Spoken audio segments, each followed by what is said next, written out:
Today is the commemoration of the faithful departed. This commemoration used to be known and is still known in some circles as All Souls Day. The word soul is a Greek concept and not a Jewish term. No one has really defined soul. The Greek word psyche, which can mean the inner person, sometimes the heart, sometimes what goes on within the mind, are all translations of soul. However, for the Jew, the human person was not a soul imprisoned in a body like for the Greeks, but for the Jew and therefore for Jesus, the human person was one composite whole. And that is why when the human person died, the entire person died. For the Greeks, however, the body was disparaged, and that's why you could kill the body, because then the soul would go to God. But the Jew had no concept of the soul. The Jew had only the concept of the human person as one composite whole. And that is why when Jesus goes to Gethsemane before his arrest, he is frightened and terrified. And that is why when Jesus goes to pray in Gethsemane in the Gospel of Luke chapter 22 verses 44, Luke will tell us Jesus sweated what seemed like great drops of blood falling to the ground. In other words, Jesus was extremely frightened before his death because he was a Jew and because he understood death as total oblivion. There was no theology of the resurrection at the time of Jesus. At the time of Jesus, there was only the understanding that there could be a rising from the dead, not of all, but only of the righteous. But what rising from the dead meant, no one really had defined. It was Jesus who rose first from the dead, who explained to everyone the meaning of the resurrection. And that is why in the creed which we recite, whether the Apostles' Creed or the Nicene Creed, we do not speak about the resurrection of the soul, we speak about the resurrection of the body. Because Jesus rose bodily from the dead and is now seated at the right hand of the Father.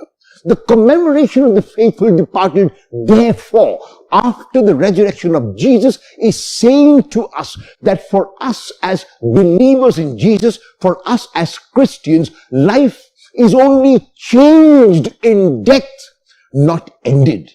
As a matter of fact, Paul asks in his letter to the Thessalonians, "Death, where is thy sting?" Death has no sting after the resurrection of Jesus, because for the Christian there is eternal and everlasting life. Death is a mystery.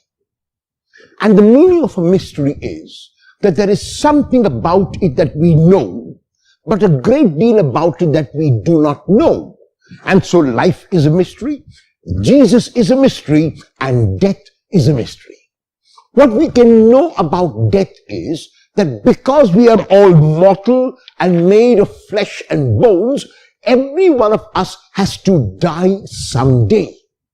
We can also tell after a person has died through a post-mortem how a person may have died. But what we can never know about death, what will always remain a mystery, is why a person must die at a particular moment in that person's life. Why my father? Why now? Could not my God have let my father live for another few years on this earth? Could God had not left my child live till he became a youth and an adult? Could not God let my husband live until we are most soundly on our feet? Could not God make my wife live until my children became older? These are questions we ask when God takes away from us without explanation someone whom we love so much. And every time we ask these questions, there is only silence on the part of God. But the answer to this silence is given to us by Paul in his first letter to the Thessalonians in chapter 4, when he says that we as Christians cannot grieve over death as those who have no hope.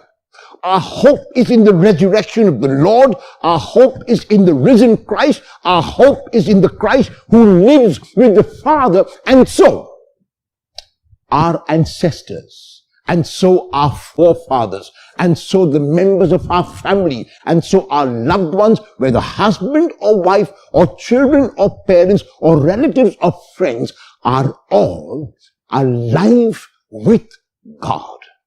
When Jesus is asked a question by the Sadducees who did not believe in the resurrection, his response to them is that our God is Emmanuel.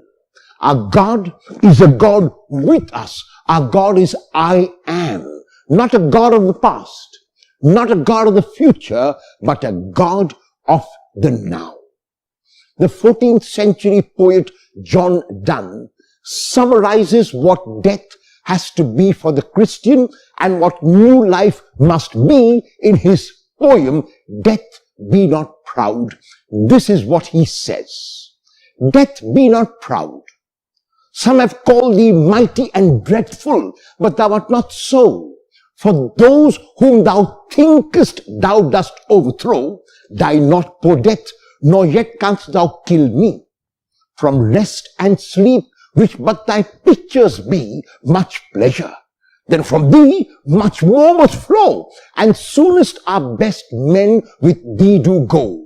Rest of their bones and souls delivery, thou art slave to fate, chance, kings, and desperate men. And thus with poison, war, and sickness dwell, and popular charms can make us sleep as well, and better than thy stroke. Why swellest thou then? One short sleep past, we wake eternally, and death shall be no more. Death, thou shalt die. This is the Christian message, that for us, death does not kill us, but death dies because we rise again.